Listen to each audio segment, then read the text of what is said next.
Hello YouTube, welcome back campaigners. This is Campaign Terrain. I'm your host, That Guy Cross, and today I'm going to bring you a tiny little build, and I mean a tiny little build.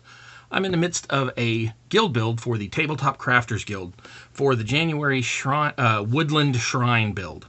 This is due on the 13th of February, by the 13th of February, and so this is my shrine. I build this today and show you how. After that, I've got woodlands to build, so you'll have to come back for that one. Right after the bump, I'll be showing you this one. In the meantime, hit these links, hit those links, subscribe, all that fun stuff, and I'll see you in just a second. Thanks for coming.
there you go. Tiny little build. That took about 40 minutes of video to build. Hopefully I cut it down a lot more than that for you. Tiny. Y'all shouldn't have to wait around all day for that one. Now next week, not next week, excuse me, I apologize. Next time, I'm going to be building the land that goes under the woodlands where that shrine is going to mount. So that's what this is. This will be the land that ends up getting mounted on. I will also, probably in the next video after that, be attaching some trees like these and all of the greenery and shrubbery that goes on those as well. So this is going to be 3 parts for a pretty epically sized build, and I hope you enjoy it. After that, I'm going to be trying to get back to my city blocks builds. So all of this cardboard and foam, this is going to end up being houses to sit on top of those city blocks. So I hope you come back for those as well. So thanks for coming. This is Campaign Terrain. I'm your host, That Guy Cross. I'll try to bring you some stuff that's going to inspire you to build your own terrain. But if not, I hope you at least enjoy the content. If you do, like, subscribe, all that fun stuff. And that's it, really. Thanks for coming, and until next time, I wish you luck in your campaign.